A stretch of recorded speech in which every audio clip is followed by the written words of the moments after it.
ఏంటిది? గోరింటాకు. గోరింటాకా? ఆ పండు వెన్నెలలో ఇలా చల్లటి గాలికి ఆరు బయట కూర్చుని భర్త చేతులతో గోరింటాకు పెట్టించుకుంటే ఆ ఆనందమే వేరు. ఇదేం ఆనందం సీత? ఇదే చోట అంతకంటే మించిన ఆనందం దొరికేలా చేయనా? ఆ, ముందు మీరు గోరింటాకు పెట్టండి, కూర్చోండి.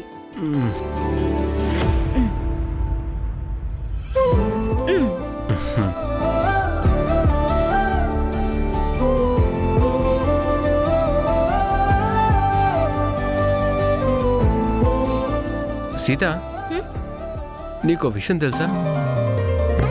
భర్తకి ఎంత ప్రేముంటే భార్య చేతికి గోరింటాకు అంత ఎర్రగా పండుతుందంట.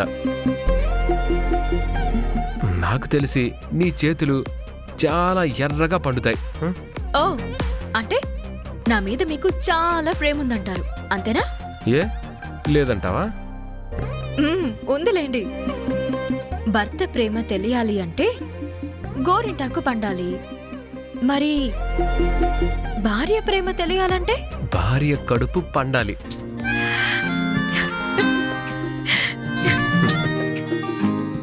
నా ప్రేమ నేను నిరూపించుకున్నాను, మరి నీ ప్రేమ నువ్వు కూడా నిరూపించుకోవాలి కదా. అట్మాస్ఫియర్ అదిరిపోయింది, మరి నీ ప్రేమ చూపించవా? అయ్యో, చూస్తున్నారండి. ఎవరు? అదిగో పైనున్న చందమామ. అందమైన జంటలు ఏం చేస్తున్నారు అని వెన్నెలంత కాంతితో ఇంతింత కళ్ళేసుకుని కాపలా కాస్తున్నారు చూడండి. అవునా? ఆ చందమామ కనిపించకుండా నేను మార్గం చెప్పనా? ఏంటది?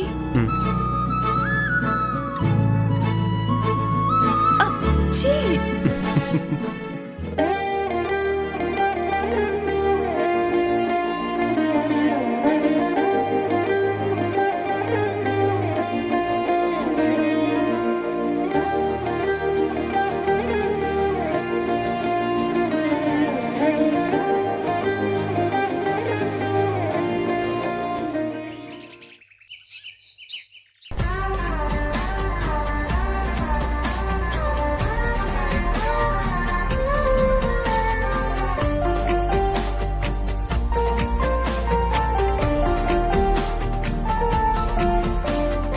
సీత, లంచ్ బాక్స్ రెడీ అయిందా? ఇదిగోండి. సరే, వెళ్ళొస్తాను. ఏమండి? చెప్పు సీత. ఏమండి, ఒకసారి ఆదిత్యాన్ని కలిసి మాట్లాడండి. వీలైతే తనని ఇంటికి తీసుకురండి. ఆ శశి చేసిన పనికి పాపం తను ఎంత బాధపడుతున్నాడో ఏంటోనండి. తన తప్పుని కప్పిపుచ్చుకోవడం కోసం శశి ఎంత నీచంగా మాట్లాడిందో మనకి తెలుసు కదా. పాపం తను ఎంత ఫీల్ అవుతున్నాడో. ఒంటరిగా ఉంటాడు, కనీసం బాధని పంచుకోవడానికి కూడా పక్కనెవరూ లేరండి. ఆదిత్యని ఇంటికి తీసుకొస్తే ఓ 4 రోజులు ఉండి వెళ్తాడండి. అతని మనసు కూడా కాస్త కుదుట పడుతుంది.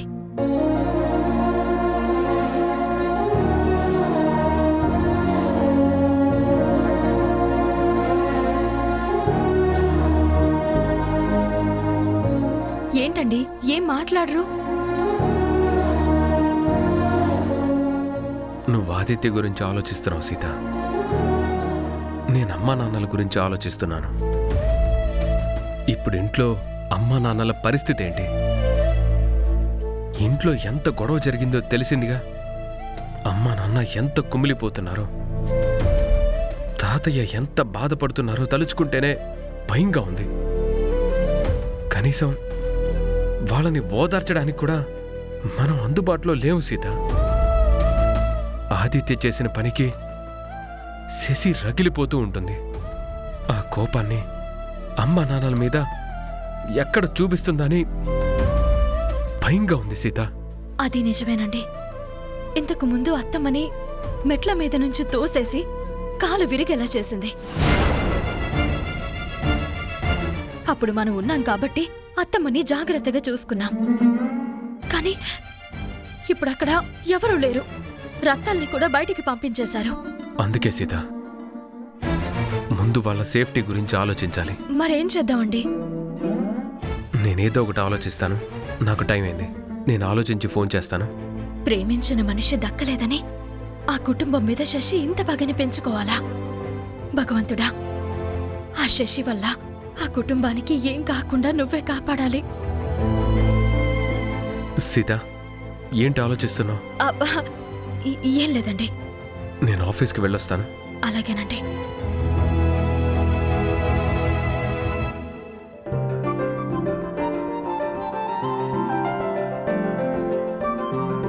బాయ్.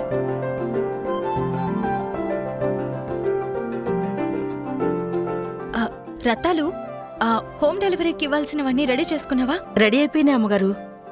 ఇటివ్వు.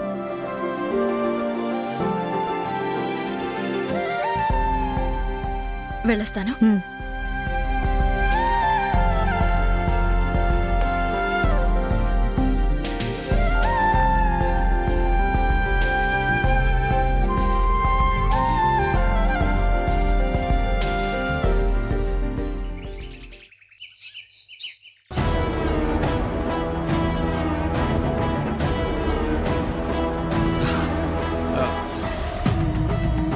ఏంటి బంగారం, ఏం చేస్తున్నావు? ఓ, వంట చేస్తున్నావా? పాపం, నీ లేత చేతులు కూరగాయలు తరిగి వేడివేడి గిన్నెలు గరిటెలు పట్టుకొని కమిలిపోయాయేమో. ఏంటి బంగారం, నాకు బాధగా ఉంది తెలుసా?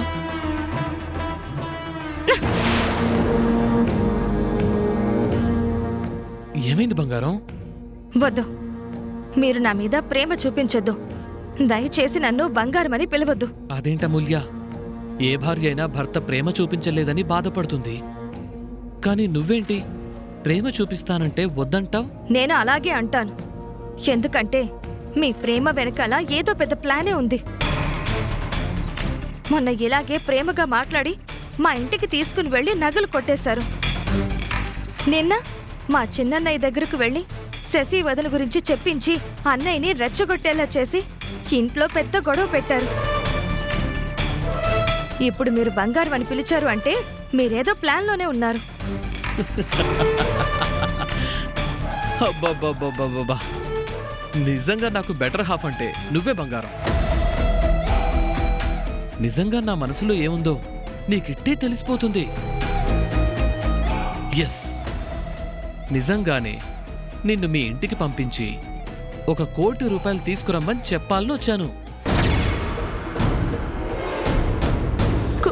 కోటి రూపాయలా? ఏంటే, 1 కోటి రూపాయలనగానే బావురు కప్పలా నోరు అలా తెరిచావు? ఏ కోట్లు మీ ఇంట్లో మూలగట్లేదా? ఏం చేసుకుంటారే? 1 కోటి ఇమ్మని అడిగి తీసుకురా. నా వల్ల కాదు, నేను అడగను. ఇప్పటికే వాళ్ళు చాలా ఇచ్చారు. ఇంకా అంటే వాళ్ళు ఎక్కడి నుంచి తెచ్చిస్తారు? ఎక్కడి నుంచి తేవాలా అది వాళ్ళు చూసుకుంటారు. కానీ ముందు నువ్వు వెళ్ళి డబ్బులు తీసుకొని రాపో. నేను వెళ్ళను, డబ్బులు అడగను. ఏంటి నోరు లేస్తుందేంటి? ఒళ్ళెలా ఉంది? నా మాటకి ఎదురు చెప్తున్నావు. నా మాట కాదంటే ఏం జరుగుతుందో తెలుసు కదా. మీరు ఏమైనా చెయ్యండి, కానీ నేను మాత్రం మా వాళ్ళని చచ్చినా డబ్బులు అడగను. ఓకే ఓకే, నువ్వు అడక్కపోతే నీ తరపున మేమడుగుతాం.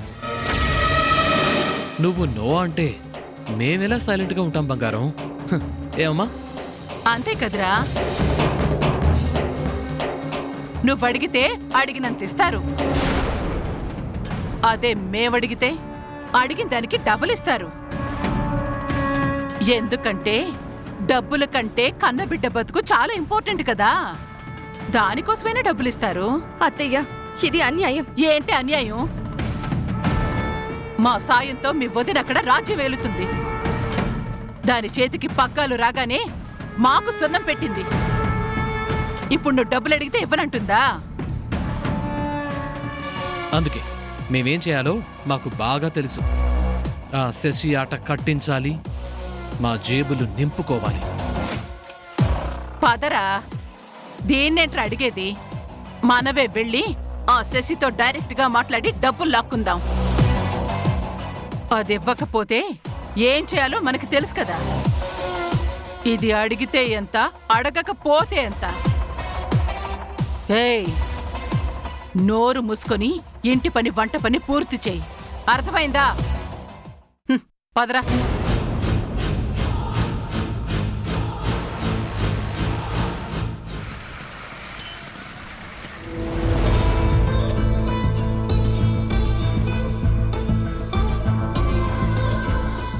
కార్తీక్, హే రామ్, నీ గురించి ఎదురు చూస్తున్నాను.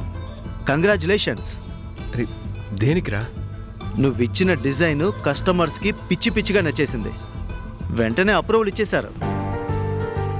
నాకు తెలుసు రామ్, నీ తెలివితేటల మీద నాకు చాలా నమ్మకం ఉంది. అసలు డిజైన్ చూడగానే వాళ్ళు ఎంత ఆనందపడ్డారో తెలుసా? నా కెరియర్లో ఫస్ట్ టైం డిజైన్ చూడగానే ఎలాంటి మార్పులు లేకుండా వెంటనే ఓకే చేసిన ఫస్ట్ డిజైన్ ఇదే. Thank you so much. నువ్వు ఒకసారి బయటికి రా. దేనికిరా? రా రా చెప్తాను రా. హలో గాయ్స్, ఈరోజు నా ఫ్రెండ్ రామ్ గురించి మీ అందరికీ చెప్పాలి. చూడండి, తను చేసిన డిజైన్ ఫస్ట్ షాట్లోనే ఓకే అయ్యింది.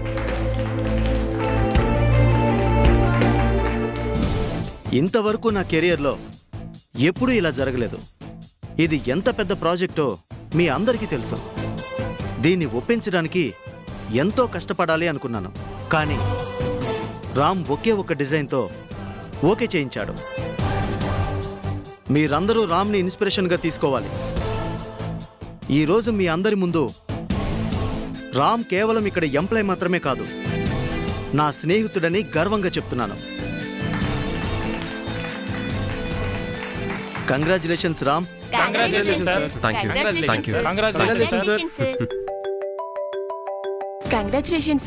యూ. హలో, చెప్పండి.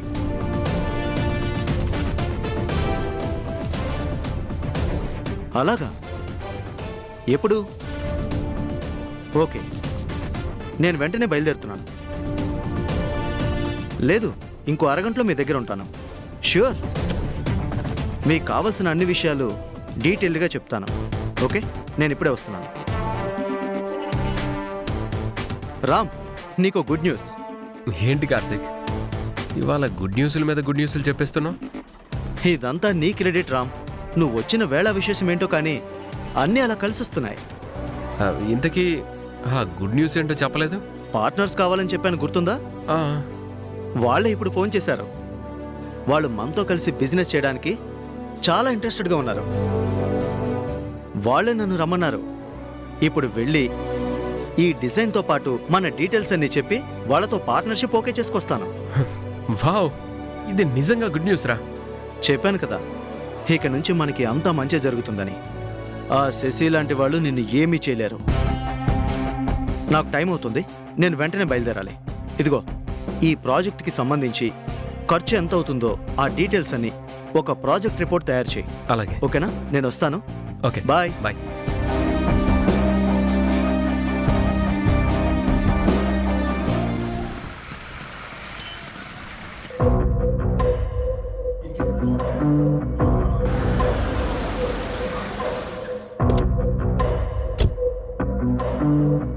Welcome mister Karthik. మీ గురించి ఎదురు చూస్తున్నాం. కమాన్ రండి. మీరు? నేను ఎవరో ఏమిటో మీకు అన్ని వివరాలు తెలుస్తాయి. లోపలికి వెళ్దాం రండి ప్లీజ్.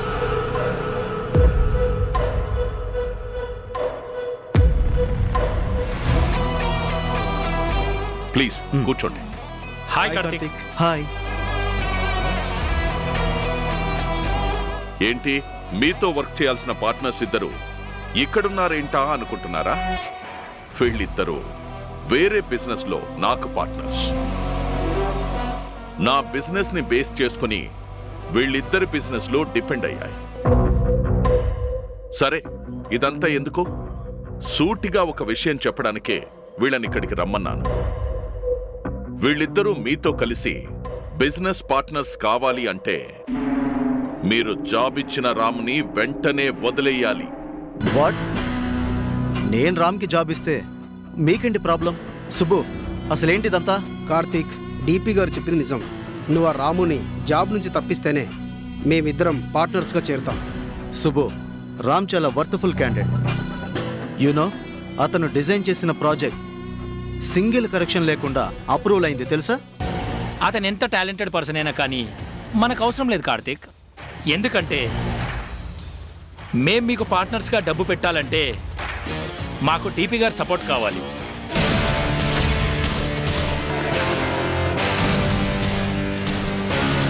మా బిజినెస్లు బాగుంటేనే మేము నీతో కలిసి డబ్బు ఇన్వెస్ట్ చేస్తాం, లేదంటే మా వల్ల కాదు.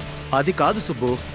చూడండి కార్తీక్, మీరు ఎంత బ్రతిమిలాడినా సరే చివరకు మేమనుకున్నదే చేస్తాం. అందులో ఏ డౌటు లేదు. ఇప్పుడు మీరు ఎంత త్వరగా డెసిషన్ తీసుకుంటారో దాని మీదే మీ ఫ్యూచర్ ఉంటుంది. సార్, రామ్కి నేను మాటిచ్చాను. అయినా మీకు అతనితో గొడవలేంటి? హా, మాకు మధ్య చాలా ఉన్నాయి. ఒక విషయం చెప్పనా? నీ దగ్గరకు వచ్చిందే శశిరేఖ. తను నా కూతురు. కార్తీక్, ఇప్పుడు నీకు క్లియర్గా అర్థమైంది అనుకుంటాను. బాగా ఆలోచించుకోండి. మీకు మీ ఫ్యూచర్ ముఖ్యమా లేక రాముకిచ్చిన మాట ముఖ్యమా? తొందరేం లేదు కార్తీక్. ఇంటికి వెళ్ళి బాగా ఆలోచించుకునే చెప్పండి.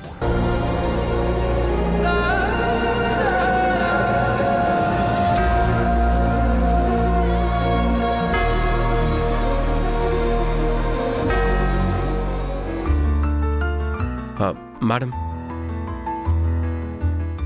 ఈ ప్రాజెక్ట్ రిపోర్ట్ తయారు చేశాను. ఒకసారి చూసి లెటర్ ప్రిపేర్ చేయండి. రామ్ గారు, దీని మీద మీరు సంతకం చేసి ఇవ్వాలి సార్. ఏంటిది? మీ రెసిగ్నేషన్ లెటర్ సార్.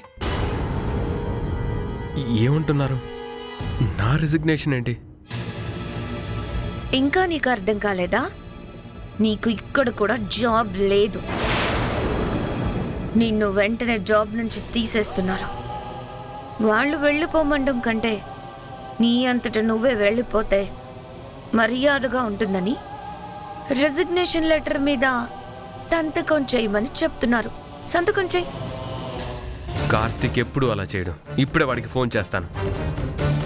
సార్, మిమ్మల్ని ఫోన్ చేయొద్దని సార్ చెప్పారు.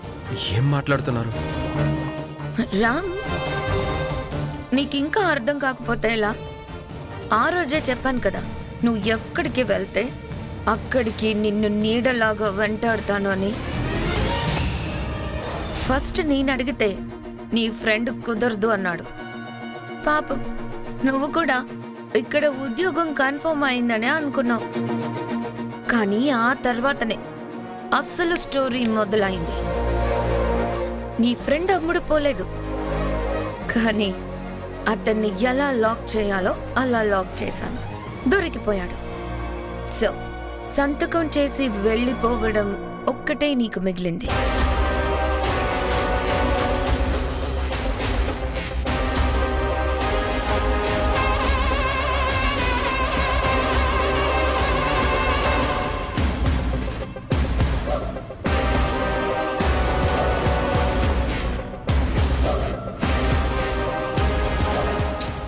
పాపు, ఇలా జరుగుతుందని తెలిస్తే అసలు నన్ను వదులుకునేవాడవే కాదు కదా. ఒక ఆడపిల్లని మోసం చేసి తప్పించుకోవడం చాలా ఈజీ అనుకున్నావు, కానీ అదే ఆడపిల్ల పగపడితే ఎలా ఉంటుందనేది మాత్రం నువ్వు ఊహించలేకపోయావు. నీ ఫ్రెండ్కి నేను చేసే బిజినెస్కి ఏమాత్రం సంబంధం లేదు. ఇక తనెందుకు నీ మాట వింటాడని అనుకున్నావు కదూ, కానీ నేను తలుచుకుంటే ఎట్నుంచైనా అటాక్ చేయగలను అనే విషయం నీకు అర్థం కాలేదు. పాపం, నీకు చేతనైంది నా జాబ్ తీయించడం ఒక్కటే, కానీ నా ఆత్మాభిమానాన్ని, నా ఆత్మవిశ్వాసాన్ని మాత్రం నువ్వు ఏమీ చేయలేవు. దాన్ని కూడా చంపేస్తా. అతి తొందరలోనే నీ ఆత్మవిశ్వాసం అడ్రస్ లేకుండా చేస్తాను. ఇక బయలుదేరు. మళ్ళీ బ్రతుకు కోసం వేట మొదలు పెట్టాలి కదా. వెళ్ళు.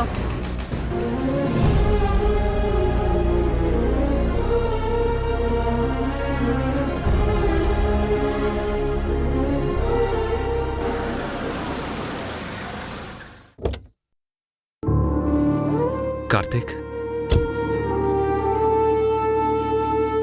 I'm sorry Ram. ఈ ఒక్క మాట తప్ప నీతో ఏది మాట్లాడలేను.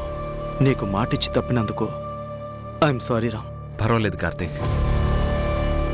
ఎప్పుడైతే శశిని మీ ఆఫీసులో చూశానో అప్పుడే నాకు ఇలాంటి పరిస్థితి వస్తుందని అనుకున్నాను.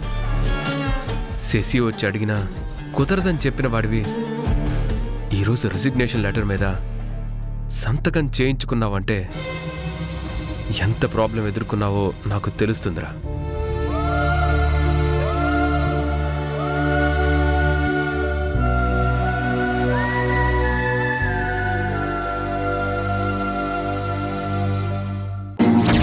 అసలు ఆ శశి ఎవరు? శశి ఎవరో కాదమ్మా, ఒకప్పుడు నేను ప్రేమించిన వ్యక్తి. నువ్వు ఏదైనా చెయ్యి, ఆ కుటుంబాన్ని మాత్రం ఏం చేయకు. మీ కుటుంబాన్ని ఏవి చేయకుండా ఉండాలి అంటే రామ్కి విడాకులు ఇచ్చేయి.